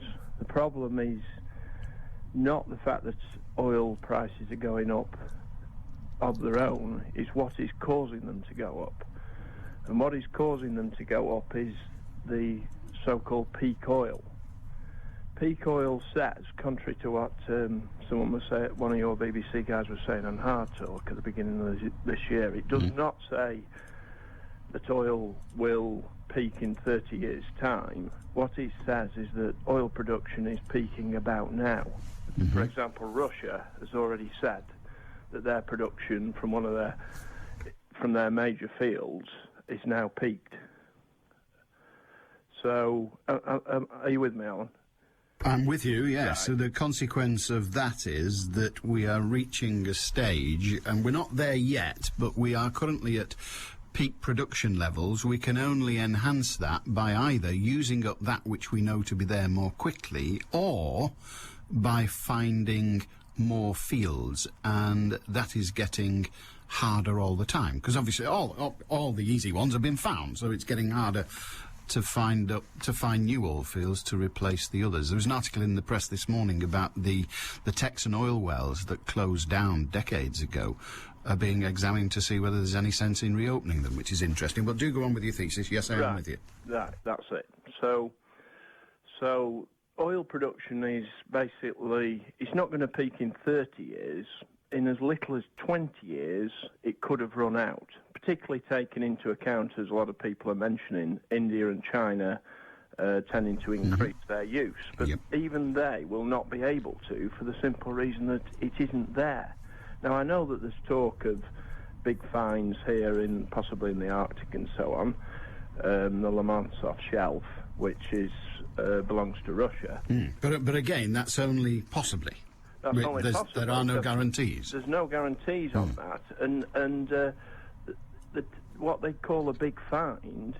I was reading a guy called, I think it was called Leggett, who was Leggett, working for. He used to work for BP, and he's been a lecturer at Imperial in petroleum engineering, and he was basically pointing out that if you plot the size of the fields that are being found, they tend to be getting smaller and they're becoming rarer. Indeed. So what is the solution? Well, there is a claim that we can solve this problem by nuclear energy, by building loads and loads of nuclear power stations. This is totally unrealistic. For a start, there is also, in addition to there being peak oil, there is also something called peak uranium. Indeed, there is. But isn't it inevitable? If we are to use what we might call an expendable resource, be that oil, gas, or coal, uranium, coal. I mean, coal's the one that we'll be going back to eventually, I'm sure. But if we're going to use an expendable resource, then inevitably there is a peak. There is a time at which we say we are now going at the most efficient way we can, we've got as much as we can, and all we're doing now is spending what's left. That is inevitable in all of those resources. What, in your view, Malcolm, is the way to not avoid that, for it is an inevitable consequence, but to, if you like, sidestep that, to deal with that? Well, my view, which I was going to come on to... I thought you might. I was just rushing you along a bit. Is clearly, it's got to be renewable, or as I would call it, I would use the other word, sustainable energy. There is plenty of energy out there in nature coming from the sun, from the waves, from the wind. That is not going. There isn't peak sun, not for 10 billion years. There isn't peak wave. The waves will continue to flow across the oceans for hundreds, millions and millions of years, whatever we do. Okay, so clearly what we've got to do is we've got to use this gap, this 20-year gap, when we've still got a measure of energy, to invest in those alternatives and build sustainable photovoltaic wind wave systems so that we can sustain a measure of energy. The great difficulty with that, and I'm sure you're aware of it, but the great difficulty of that is the capital cost investment that you're referring to will, for some considerable time, not deliver the equivalent of even the inexorable price of oil. Yeah, well, that's the problem. Now, what government is going to spend a considerable amount of money now producing comparatively inefficient energy so that in 50 years' time the problem will not arise? Well, the answer is that I'll tell you the government that is actually pursuing that, and you'd be surprised to know that it is the most industrially powerful country in Europe, and it's called Germany. And they are, every year, they're putting in vast amounts of green energy capacity. Now they're about 15% of their electricity. This is within 10 years they've got to this point. 15% of their electricity is generated by the green energy mechanisms, i.e. wind, wave, solar, and possibly geothermal. So it is a sustainable policy. The point is, if you do the sums, right, you and me occasionally go in B&Q, or I do, right? I used to hear you saying how you did DIY, so I presume you go. I do visit. I was there looking at tiles only the other day. Right. Well, at the back of the B&Q at Atherton, where you and me also occasionally visit, there is a solar panel, and it is £2,100, I seem to remember. And they give you a fitted cost of £3,000. That's how they do all the work for you. But, and you'll help me with this, but if you install that with the current price of electricity, you will not get it back for the foreseeable future. Well, that panel. You won't. Is a heating panel. I know what it is, but well, this is where I'm going to explain. Go on, you have to be very quick because we're going to run out. But go on. Well, it comes in quick because, as you know, in the last year we've had a 20% increase in gas prices. We have. So as soon as you bought that panel, you fixed your gas price. Your hot water system. You might be taking, say, 25% of your gas bill, but you fixed it for the next 10, 20 years. Whereas the price of gas is escalating. So that your gas bill for 1 year could be £2,000 in 10 years' time. It could indeed. And yes, I follow the growing economic value of it, but it's also it's the capital cost of making it that we're not talking about, and by that I mean the capital energy cost of making it, and that also is. Yes, it's a one-off, but you've not just got to look at it as a customer. You would look at it at, well, when do I get my money back? When does it pay for itself? And with current prices, that projection is a long, long time. But if we also look at it at the I'm calling them the capital energy resources, if you like, the upfront energy resources of creating the equipment, it's still a very long time before it is beneficial. Yeah, but if we don't do it in the next 10, 20 years, we won't be able to do it at all because the energy's gone, the oil's gone. Well, there is there is quite a lot of politicians at the moment, I think we'll agree, whistling in the wind over energy, Malcolm. OK. We shall continue to whistle in the wind.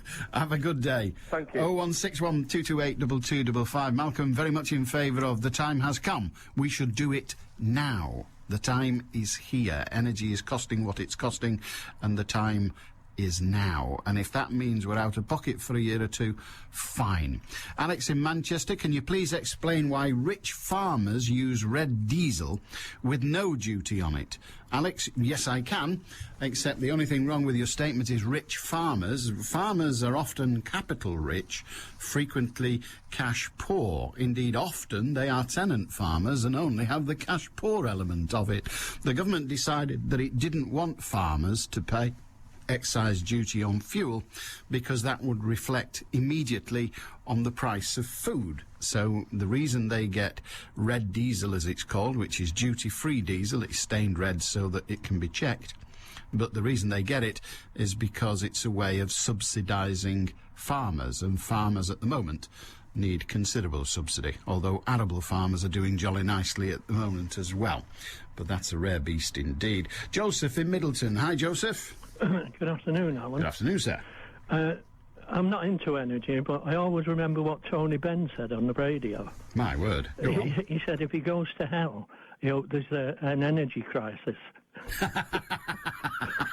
And there are those that say he's sure going there. Go on. He's a very funny man. He is indeed funny. Yeah. I'd just like to mention two things. One is about what you and your callers have been going on about, which was, escalating expenses and what you mentioned about MPs helping themselves to the Treasury. It also happens in local government. And we have one case here when we had the last local elections where one of the councillors said, we haven't seen him for 12 months, and the local newspaper have been saying he's never been seen. Anyway, he still put up for councillor and got him, but he lives in Spain for 12 months. So he's in sunny Spain, but representing one of the wards, I know, that's wicked, isn't it? Well, it is, I know, but at my age, I'm rather elder, it does amuse me. It's typically funny. But the other thing I'd like to mention is that these campaigns in Iraq and Afghanistan, the government has been very tight on the Royal Navy as regards spending money. And 7 destroyers and frigates and several mine countermeasure vessels beyond the numbers defined as necessary in the Strategic Defence Review have already been paid off to balance the defence budget books, Alan. Yeah, indeed. And the Sea Harrier, Europe's best fighter aircraft, until the Typhoon arrived, that's also gone in response to the financial pressure, leaving the UK, in a vulnerable position as regards its naval forces. What I would like to add is, there's been criticism by certain MPs about the Royal Navy. So as an ex-naval man, I'd like to make this statement. In Iraq and Afghanistan, 50% of the forces are Royal Marines and sailors. The helicopters are Royal Navy, and they also give great support, not just in them campaigns. We've got to bear in mind that we have to have a mobile force in a volatile world, and the Royal Navy has covered not just Afghanistan, but Bosnia, Kosovo, Syria, Lebanon, the invasion of Iraq, and many other places, and also rescued a great many people in distress. Indeed. Your words are emphasised this morning by the serviceman who lost his life in the last 24 hours was indeed a Marine, if I remember correctly. Yeah. So the other thing I'd like to say, Alan, is that they may be putting this new destroyer on the television, and they're mainly for aircraft defence. But what we need is the frigates with them for submarines, and they're not coming along yet. OK, well, the government has just, we are told, set in train, if that's not an unfortunate phrase, but set in train the order process for 2 new aircraft carriers, and they, of course, Yes, we are need the modern way. But Yeah. they're not aircraft carriers like you'll remember and I remember, which is those dirty, great big long runways, as it were, built on huge, great ships. I think the Yeah. aircraft carrier these days is a somewhat smaller affair. But yeah, you've got a very good point. The Navy is frequently forgotten, the forgotten service. When it used to be, of course, the first service, isn't it? First in the line, The I think senior is the service. phrase. Senior and service. we always insist, Alan, when it's Remembrance Day, I can't walk. The front. Well, quite right too. They are the senior service. Yeah, the front. Tradition is everything. Yes. Good on you, I Joseph. broke the rule. It's supposed to be the silent service, and I'm speaking to you. Lovely talking to you. And you, mate. Bye. Sarah now, 0161 228 2255. And Alan, there's no fool like an old fool. You said you found the atmosphere at the Ricky Hatton fight disturbingly violent. What did you expect, you Burke? The Chelsea Flower Show? Well, first of all, I didn't find the atmosphere at the Ricky Hatton fight disturbingly violent.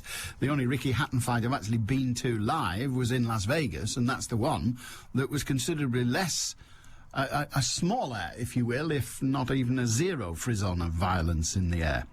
No, the two fights the two boxing tournaments I witnessed were both at the MEN Arena.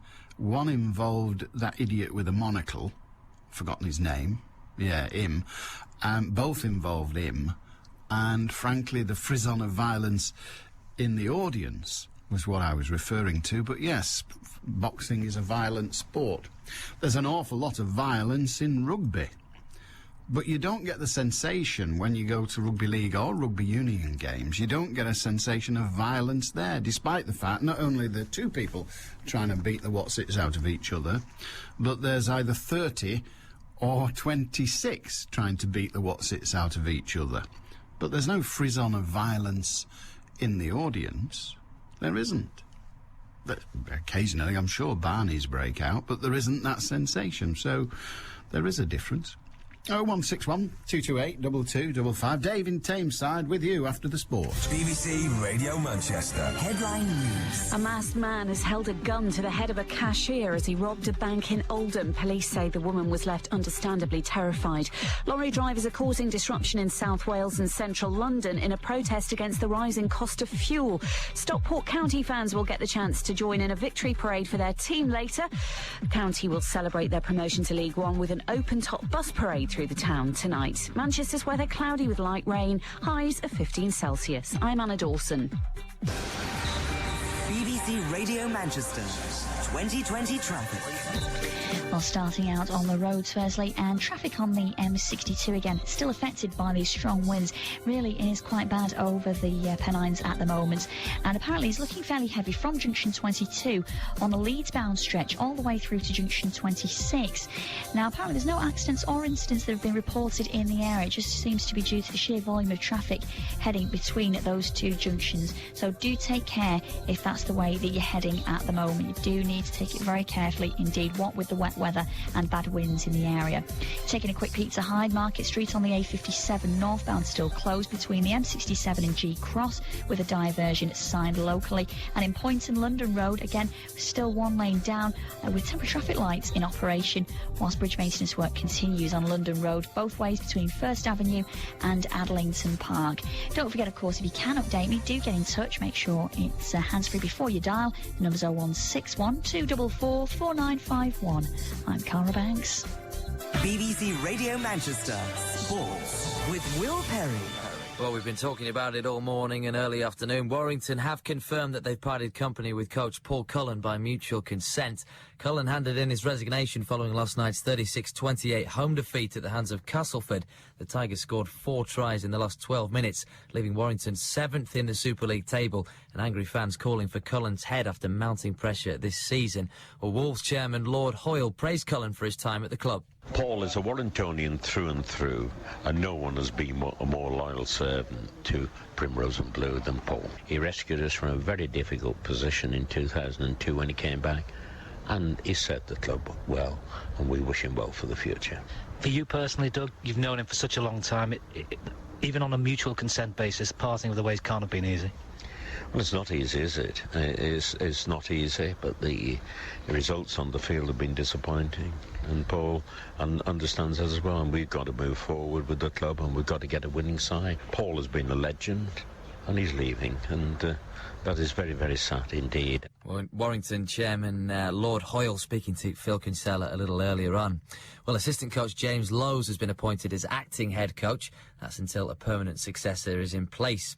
Wigan Warriors have signed Australian centre Cameron Phelps from Canterbury Bulldogs. The 23-year-old will play for the Warriors for the remainder of the current campaign, with the option of an additional year. Manchester United have agreed a deal with Barcelona to sell defender Gerard Piqué. Piqué has been on loan at the Nou Camp this season and has decided to return to his boyhood club due to lack of first-team action at Old Trafford.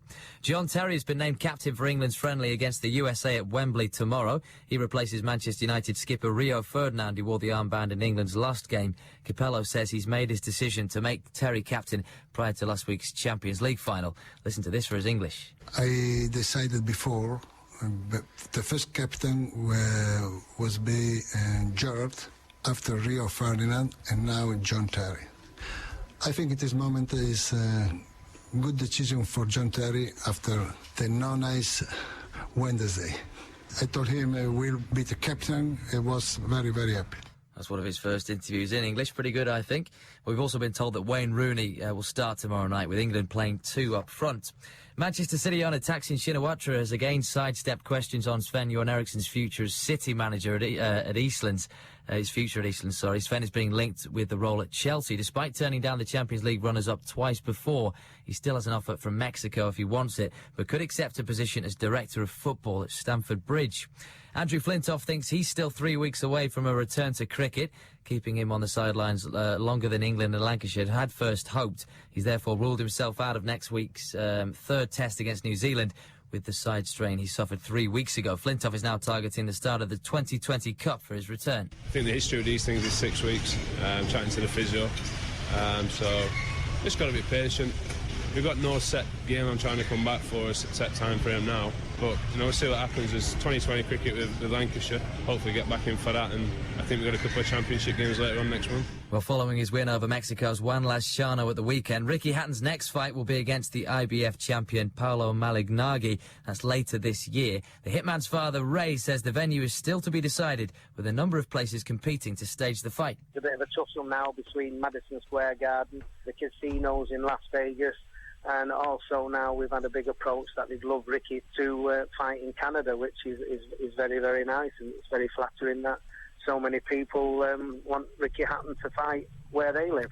And finally, rain's delayed the start of Day 3 of the French Open tennis in Paris. It means the men's defending champion Rafael Nadal will have to wait until this afternoon before he takes to the court in his first-round match against Brazil's Thomas Bellucci.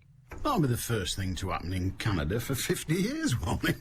Your Sunday Morning Lion with Mike Shaft. How important is religion in politics? Oh, it's a difficult question, but I felt very strongly about Bush's foreign policy. Are you suggesting that the problem is religion? No, I think it's the political uses made of religion. Mike Shaft. What has changed? The generals, have they softened their line? I think what really has come through is the resilience and the resourcefulness and the coming together of community leaders. It's been tremendous. Manchester's faith, spirit, and life's difficult questions with Mike Shaft. Let us not strain the point. Sunday morning from 7 on BBC Radio Manchester. So, says Ed in Unsworth, Flintoff may be ready for the 2020 Cup. That's 12 years away. Very good. I like that. And then he says, thank you for the classic football introduction last Thursday. All the best, Ed in Unsworth. Very good. Right. 0161 228 2255. Dave in Tameside. Hiya, Dave. Hi, darling. Nice to speak to you. And you? What have you got for us? I'm astonished by this ludicrous scheme that's been invented for the annual carbon ration cards that the MPs have brought in. Obviously, someone decided the war on terror isn't being waged like a real war. We need ration cards and spibs and black markets. I remember real wars. I don't think we're short of spibs, Dave, but do go on. Right, I suppose you know what I'm talking about. I do, yes. I'm astonished. One of the things they're suggesting is that anyone who exceeds their entitlement, this arbitrary figure that we're going to be given. We'll have to buy top-up credits. Yeah. And it's going to be driven by market forces, where we heard that one before. Well, quite, yes. And the deal will be done through a specialist company. Roll up, who will pay for the, who will get the concession. Yeah, indeed, and who'll make the computer work, because nobody has so far. But they're going to add it onto the ID card. And I think it's a cracking idea. And I also think that what they should do, you should be able to do the same thing with your alcohol points. You know, because I could make a fortune. I drink hardly any alcohol at all. I could sell all my points, well, certainly to the whole of the sports team at BBC Radio Manchester. They'd be queuing all down a bloody street for them. So I could make a fortune. So I'm all in favour of this idea that you're issued with a certain number of points for your carbon. Well, I drive a Fiesta, so I'll be all right there. And I could get my alcohol points, my ration. I could flog them to the sports team. That'd be fantastic. I'd be quids in.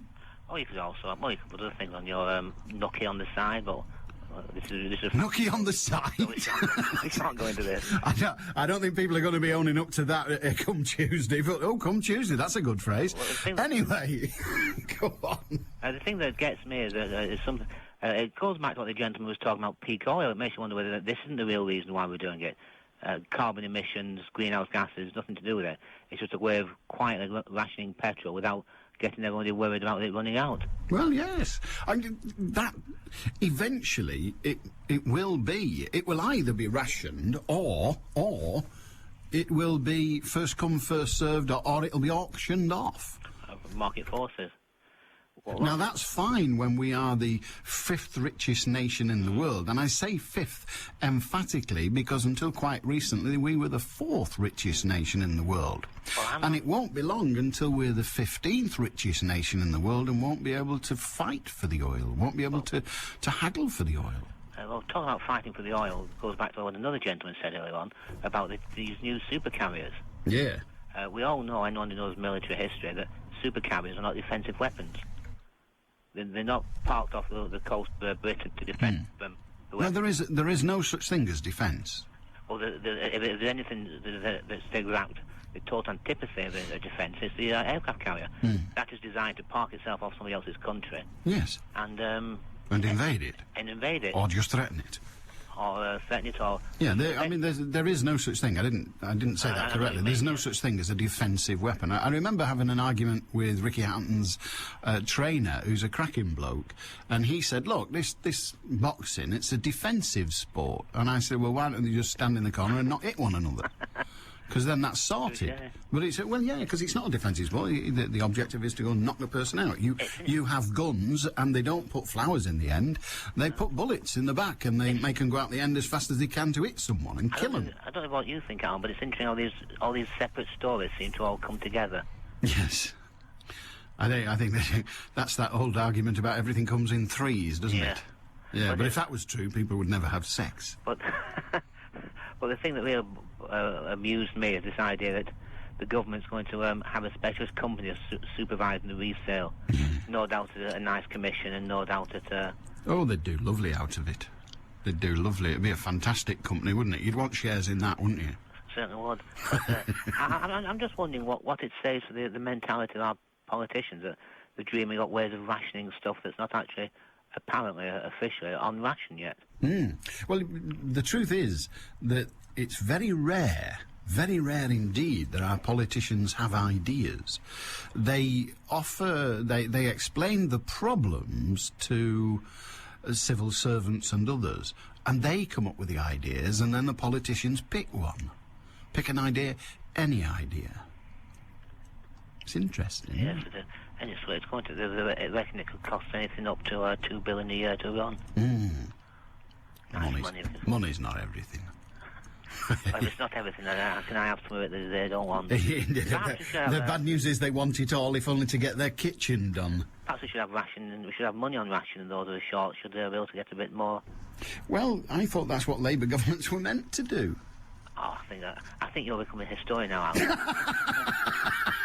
living history. So what have I been today? I've had my head in the sand, I'm a historian, and somebody else said all you lefties ought to be taken out, beaten with sticks and then hanged, which seems a perfectly reasonable treatment to me. As long as you don't use too much energy doing it. That's right, yes. Have a good day.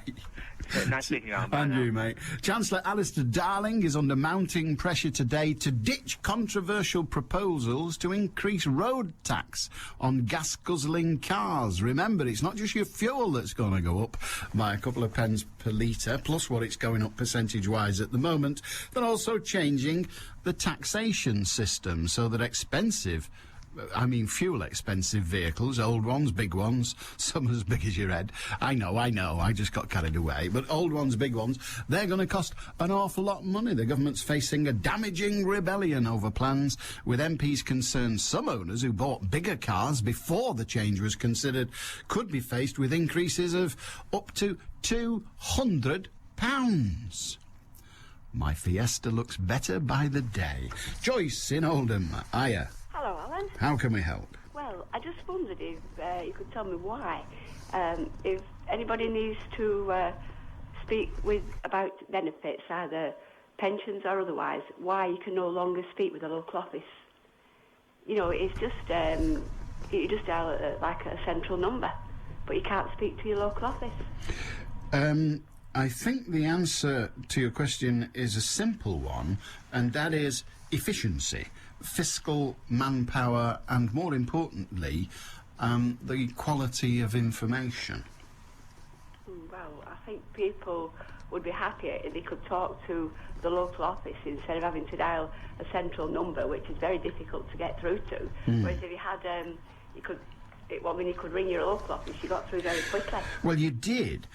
I'll tell you, I was for many years involved in dealing with welfare benefit claimants and the like at the Citizens Advice Bureau, and I even got involved at one point in my career with a national body of the Citizens Advice Bureau looking at benefit problems, and the thing that we all agreed was difficult in the welfare benefit system was that the people who were least qualified to give advice and information were the ones that came in contact with the public.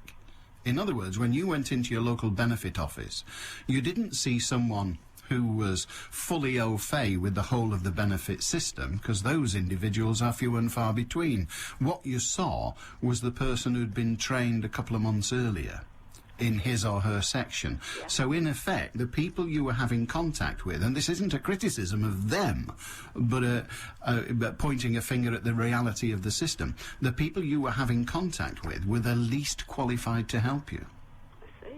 Yeah. So if you then centralise it, and at that centre you have people who are specifically trained in dealing with that, you actually have a better chance of getting the right information. Yeah, but I mean, your local benefit office, they're all divided up into sections, whether it be pensions or social security or other benefits. So they all have their own section. Yes, they do have their own section, but that was ever thus. I mean, it was always the case that if you wanted information about sickness benefit, you saw that person. The same with the other individual benefits. You saw the person who dealt with that. I think it's efficiency. I also think it's a way of reducing the number of civil servants and then allegedly reducing the burden on the taxpayer. Whether it actually ends up doing that is an entirely different matter. It is, yeah. Okay, then. All right, good on you. Thank you, then. Thank you very much indeed. 0161228 2255. If you've something to say, you can do so. You may have to book a call for tomorrow now, because we're coming towards the end and we're still a bit busy. Ray in Bellevue. Hiya, Ray. Hi, Alan. How are you? All right, mate. What have you got for us? Well, it's about abortion. Okay. Now, I think that ladies who have abortions we think of them as being under a lot of pressure and vulnerable, which I think they are myself. I think they are. But I think that if a lady went to a doctor seeking medical help on the matter of abortion, there should be ladies who are prepared to give that lady their time and tell and also how do you say somebody who would say, well, try and keep the baby, and also somebody who would say, well, it's within your rights to have an abortion. I think help, a woman's help would be better than a man's in that situation, myself, Alan. I don't know that that's true, actually. I mean, yes, for sure, women, many women prefer to have a female doctor, a female gynecologist and all the rest of it, and I can understand that.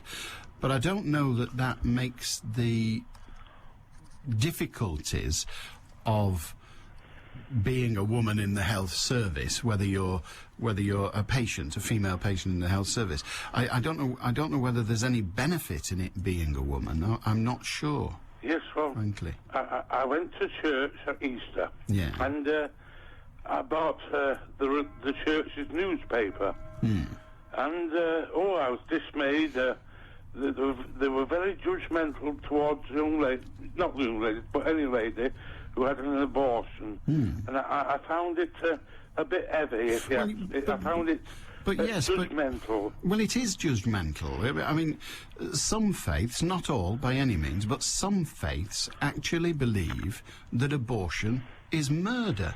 Yes. Now, if you believe abortion is murder, even if you are, in some people's view, misguided in that belief, if you believe abortion is murder, then you surely have to do your utmost to prevent murder. Yes. Now, the argument isn't whether people should campaign against murder. The argument is whether abortion is murder or not. Something it is, something it's not. Something it is sometimes and sometimes it's not. It's a very complex issue. But, Ray, I'm thanking you for raising it nonetheless. 0161228 2255 to book a call for tomorrow. And you can text in the usual way and email. But I leave you with Bert in Macclesfield, who says, what's all this fuss about fuel? Beer is £10 a gallon. See you tomorrow. Ta-ra now. Cockroaches with your cock or van. Mouse with your moose. Rats.